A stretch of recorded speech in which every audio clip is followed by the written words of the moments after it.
Okay, good afternoon, pilot teachers, and good afternoon, students. Okay, thank you. Sit down. Okay, I know you're looking forward now to doing your presentation today. Our lesson today will be based on the presentation of features which are common mainly in the last stage of the river valley.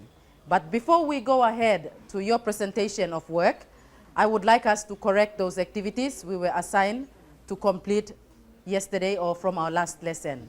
So could you please double check now on those activities you were assigned? There were 4 questions given. Those 4 questions would require answers. And the first one, what is a stream? Number 2, what is stream transportation? Number 3, how do streams transport rock materials? Number 4, how do streams erode their channels? And we also had 2 tables of which we were required to fill in the appropriate words into those tables. We'll start off now with question number 1, and that is, what is a stream? Brendan, from the front, will give us the answer for the first question.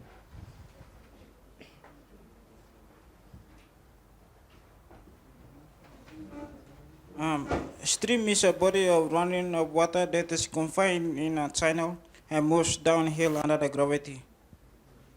Very good. We're looking at a confined running water in a channel which actually moves down under the influence of gravity. We must have the running water confined in a river channel. If you do not have it in a river channel, it could be maybe the sea, or it could be the ocean or lake, etc. For it to be a stream, the running water must be confined in a channel, and confined running water runs down under the influence of gravity. Okay, very good. Patrick, the second question, what is stream transportation?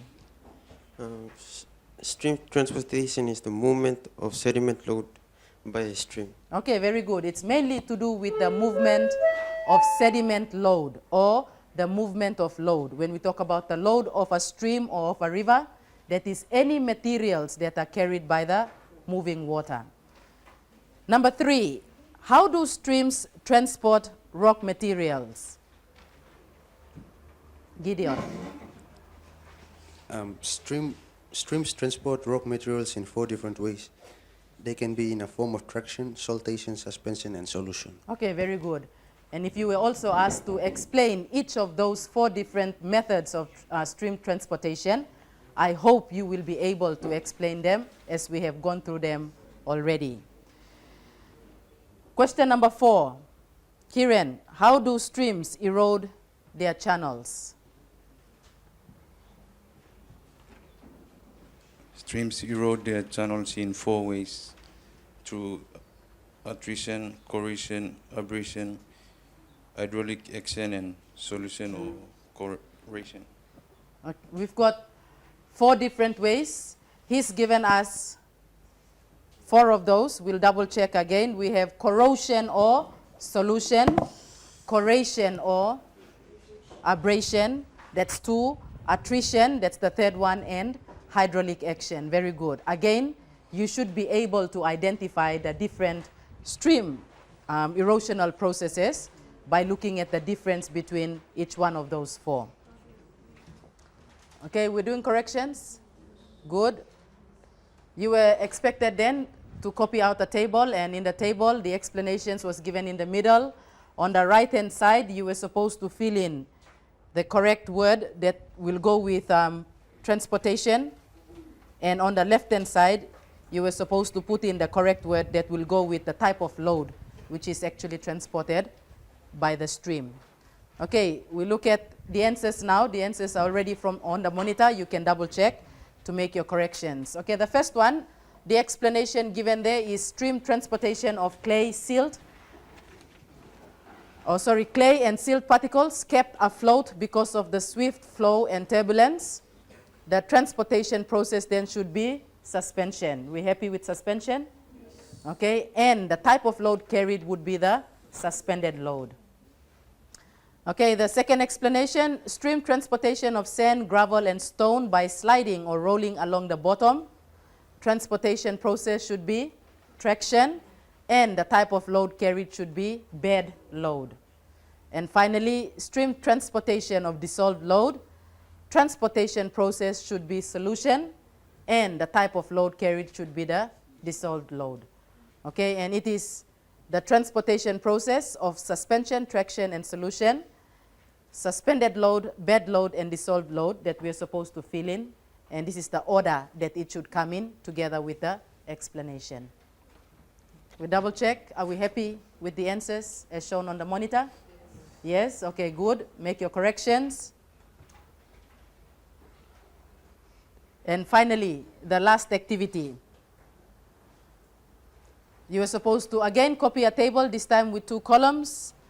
You have the explanation given. All you had to put down was the correct term to explain the way in which streams erode their bed and bank. Okay, the first one, the explanation, tearing action of running water, water erosion by force or pressure, that should be hydraulic action. We happy with this one? Okay, good. The weighing action of running water carrying rock particles which scratch, scrape, and erode by friction, we should have abrasion or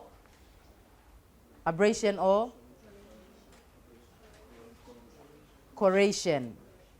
Abrasion or corrosion. But from the alternatives, you were not given corrosion, you were given only abrasion. Both of them are referring to the same process. Finally, dissolving action of running water carrying weak acids, the stream erosional process should be corrosion or solution.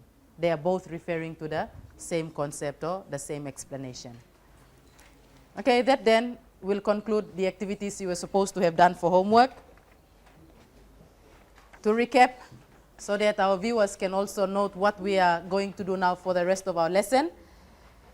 The students were already put into groups of 3s, and you were expected to pick one of the following features.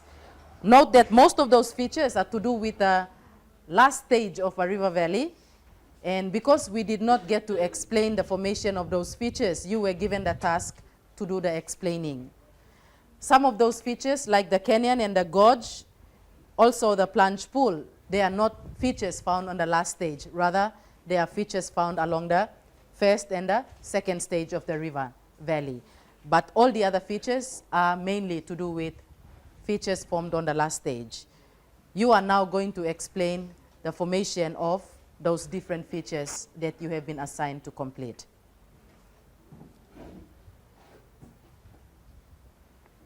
Okay, looking at the river profile from the top to the bottom, most of the features from the first and the second stage we have explained. It is the last stage that you are going to actually explain.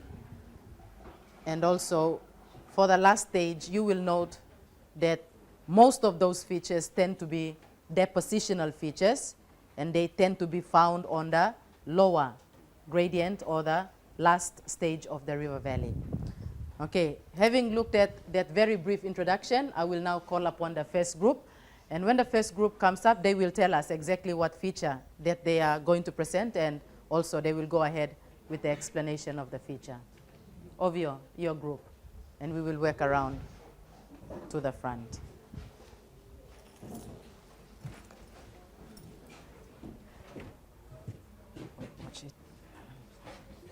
And I'd like you to pay attention to the presentations, because this is the only time that you will get to know about the formation of those features. I am not going to explain those features as you have been given the task. So if you're going to do some note-taking, I would suggest you should.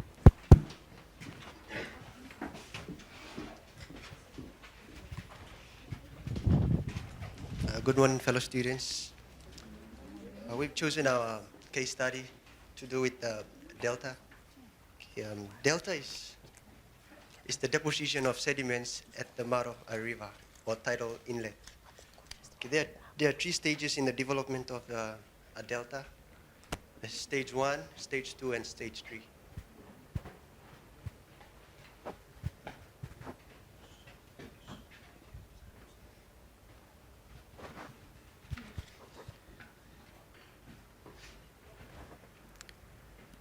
Yeah, I'm gonna explain on the development of a delta.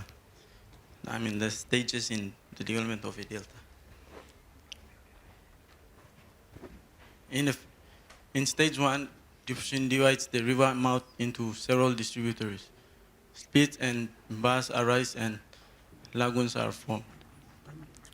The levees of the river extend into the sea via the distributaries.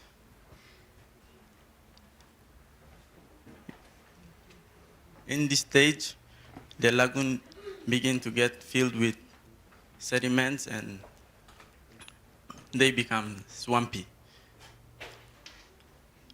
The delta begins to assume a more solid appearance. Here the lagoons are filled. Here the distributaries, here's the land. In stage 1, normally the lagoons are formed here. They develop here. Here is a cross-section of the diagram. Here's the delta, here's the sea.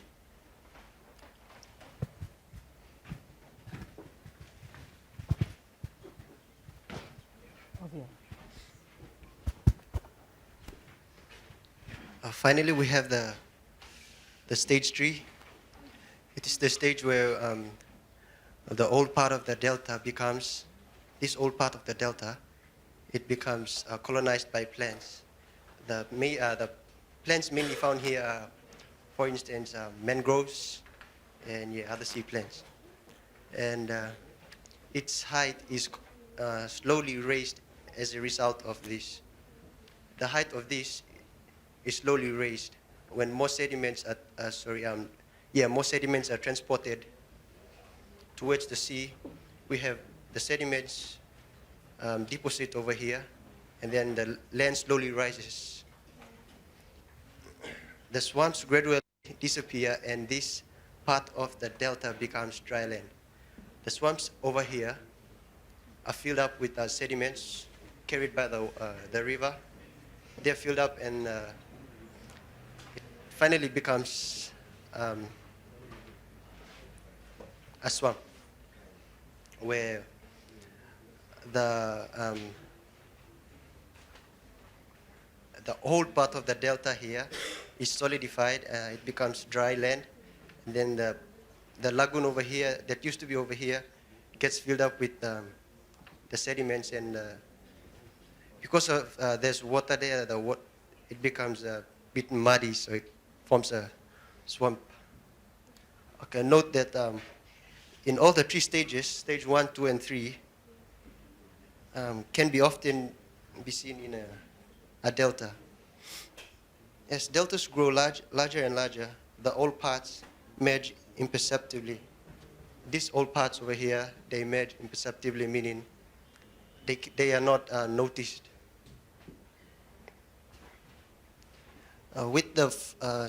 Imperceptibly with the floodplain, and they no longer have the appearance of a delta. Thank you. Do you have any questions for them?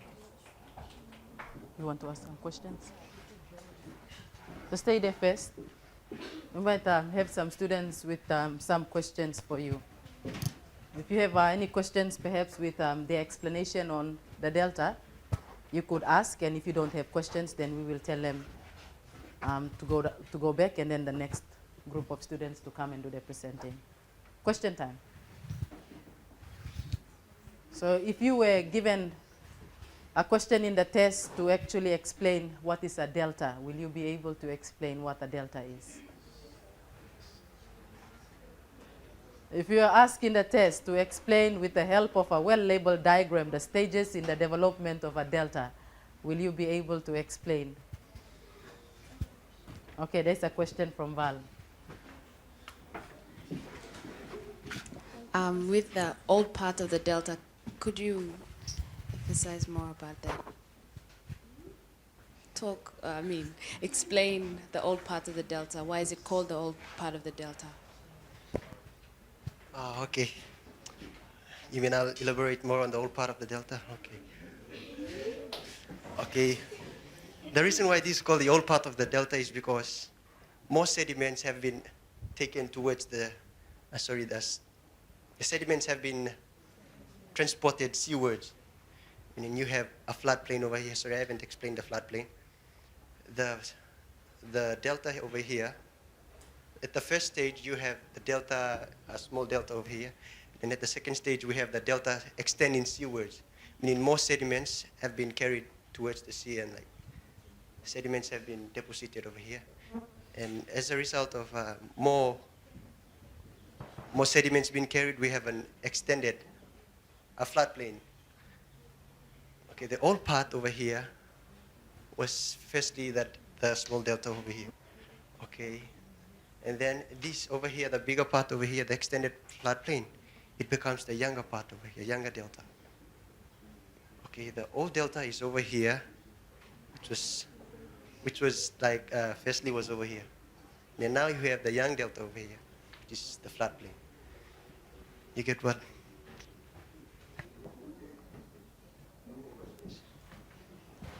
Any more questions for the group?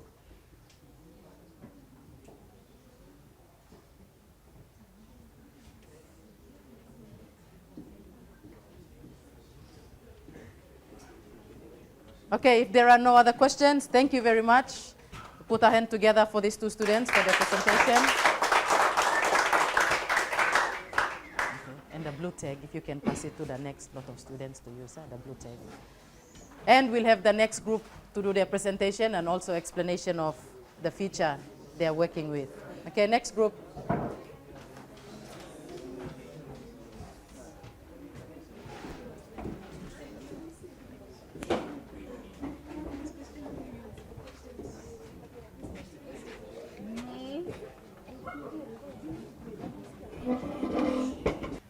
Good afternoon, class. Me and my fellow groupmates are going to talk to you about Levees. Levees, this is the definition of levees. Levees are embankments that are built to prevent flooding. They are raised banks along rivers that prevent the water from overflowing and flooding surrounding areas. Levees may be formed naturally or artificially. The word levee comes from the French word lever, which means to raise. A levee system is designed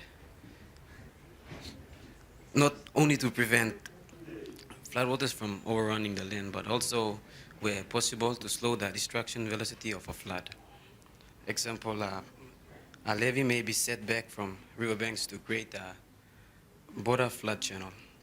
Levees are usually embankments of dirt built wide enough so that they will not collapse or be eroded when saturated with moisture from rivers usually at high levels. Thank you.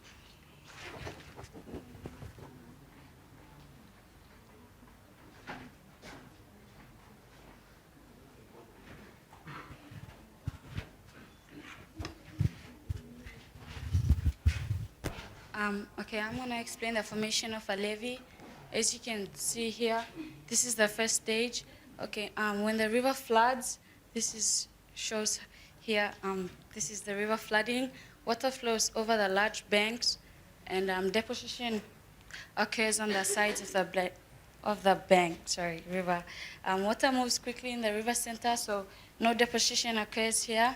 And then in the second stage, when the river is not flooding, the water flows slowly in the middle here, so deposition occurs on the center, on the riverbed, and less deposition doesn't take place on the side, on the beds of the river. And when the river floods again, the same thing occurs. Further deposition takes place on the beds, on the sides of the river, They occur here, and less deposition doesn't occur on the bed of the river. And then the same thing here happens here. The water comes back to normal level, and the deposition again takes place here. Okay, once like the areas, the banks on the side of the river here, the areas that have been raised through the eroded material and weathered material, they the raised bank is called a levee here, as you can see, and this is the appearance of banks and bed after the repeated floods have occurred. So after the repeated floods, the raised area is called a levee here, and the bed of the river is also raised due to the continuous deposition after the floods have occurred. Thank you.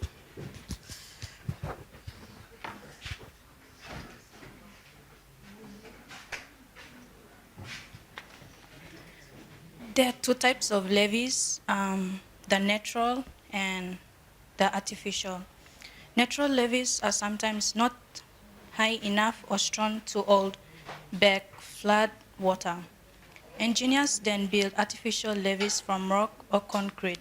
Grass is usually planted on the slopes of artificial levees to stop rainwater from washing the earth away. Artificial levees are when men build concrete or plant grasses on the side of riverbanks so they don't get washed away. And man-made are when the water just washes the banks of the river and get deposited on banks. Yeah, thank you.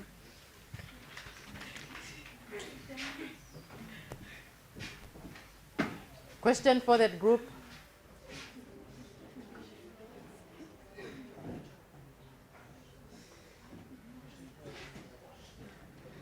Correct it, go correct.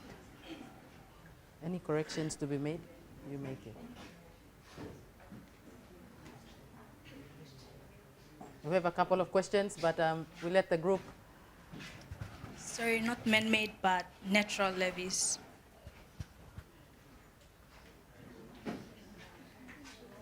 Okay, question. We have a question from the front.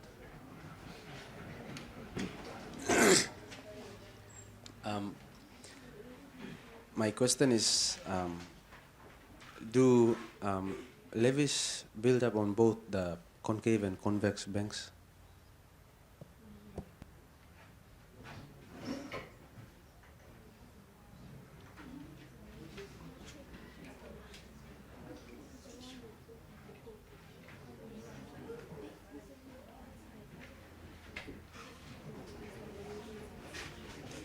Okay, to answer your question here, it occurs on both sides because the deposition occurs when it's flooding.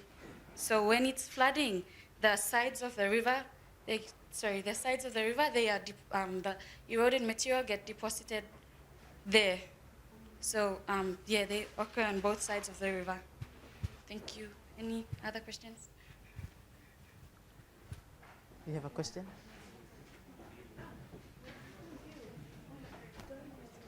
You do? There's a question here.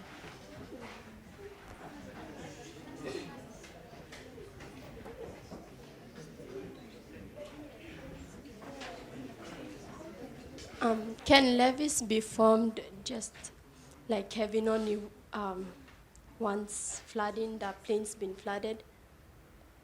I mean, can levees be formed? Can levees be formed if there's only just one the plains been flooded? Just a flood.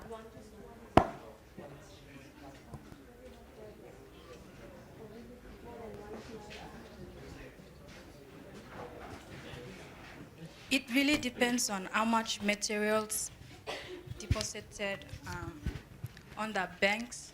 If there's a lot of deposition, then yeah, levees, there may be bigger levees than others. Okay, there's one more question.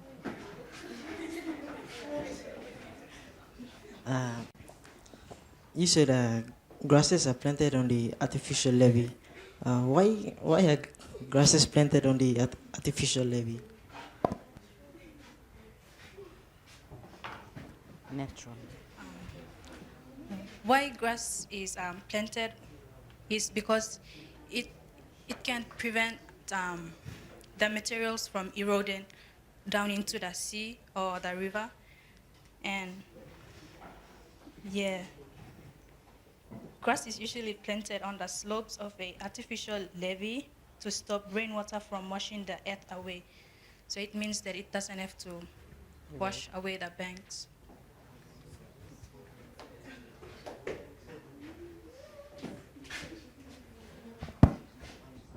Obvious got a question, one more.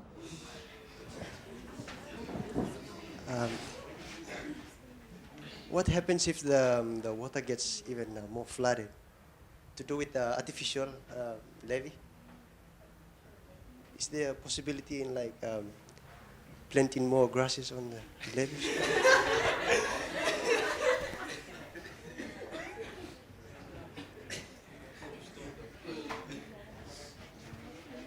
Okay, for your question, artificial levees, they are made so that when flooding occurs, it does not like go over or it does not like go onto the land to flood the area.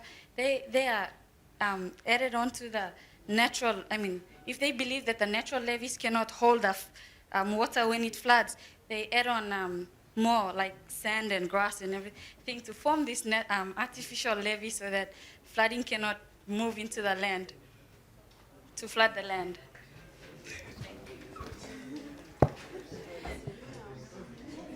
Okay, thank you.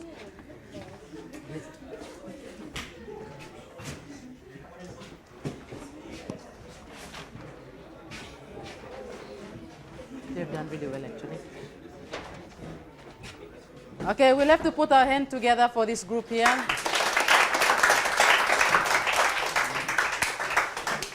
They've explained Levis very well, and not only that, they've also answered your questions very well.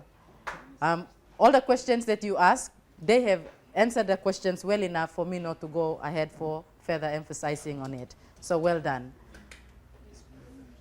We'll have the next group to do their presentation. Okay, Mason.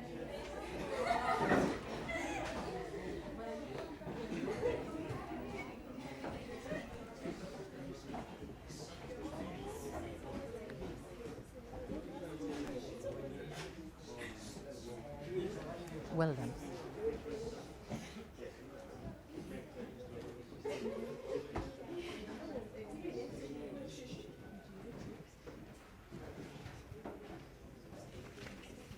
Afternoon class. On our group, we're talking about panoplanes. I will just define what panoplane is, and Mason will explain the stages on how it's formed. A panoplane is a broad, gentle surface which extends far inland from the coastline. It is regarded as an end product in the cycle of erosion.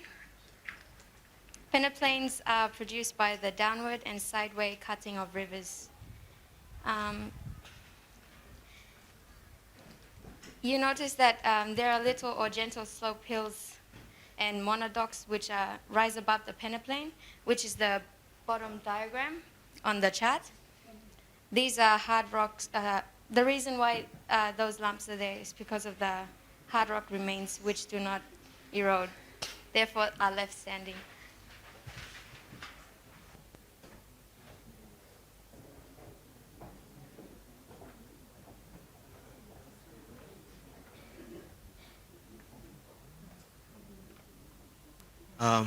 Now I'll further elaborate on what Susie has said in the definition of panoplanes. As you can, first I'd like to say is that we know that the three main stuff that a river, the work that a river does is it erodes, transports, and deposits sediments or material. Okay, from the first diagram you can see this is the youthful stage of a river. You can see the mountain ranges and the river coming down. And As you can see, the landscape is pretty rugged, and there's a lot of mountains and stuff here. And as we come down to the second stage over here, you can see that many of the mountains have been eroded or been weathered away through the process of denudation. And the river is entering the stage of the old age. And you can see that a lot of residual hills that have been eroded here now are a bit smaller. And as you come down to the last, or the old river valley, we have the river meanders across the Panoplane, and there's you can hardly see any mountains or hills because they've been eroded, and it forms the Panoplane. So to conclude this, so in the time the river erosion, transport, and deposit turns the original surface into an almost level plain, which is called a Panoplane. That's all. Thank you. Any questions?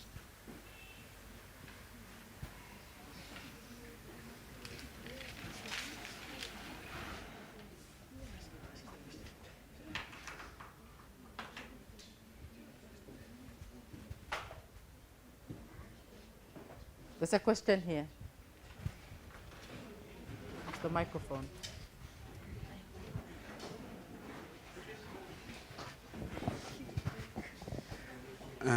How does the mountain ranges become flatland? Through the process of denudation. It's the wearing away of the land surface down. Satisfied with that answer? Any other questions? Val's got a question.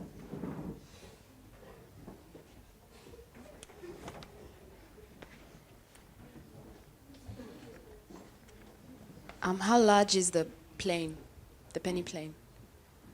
What scale would you give us? The plane would be pretty big, I suppose.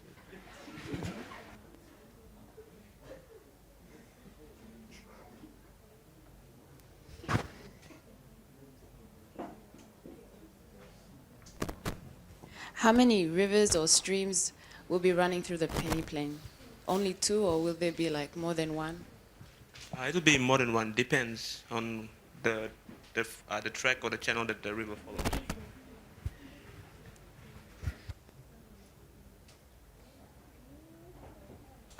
Does it have any significant effect upon the river, like how it flows and the landform?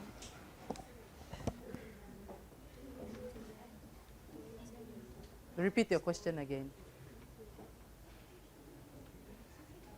Does it have any significant effect upon the landform at the side? So, the river flow itself. Well, yeah, it causes the river to meander because it's on a flat surface. So the river meanders and may form different braidings or channels which the river may follow towards the delta.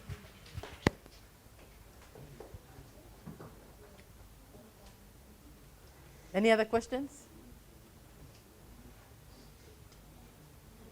Ovia's got a question? Okay, Ovia has a question on Panoplanes.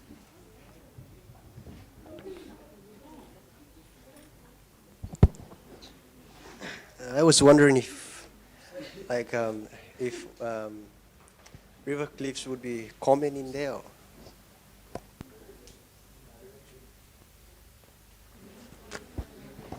No, river cliffs won't be common in here because river cliffs are mostly in the second stage.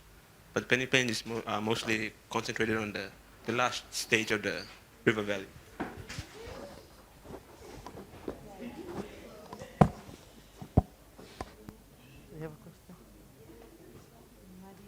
Okay, if there are no other questions, thank you very much to Mason and Susan.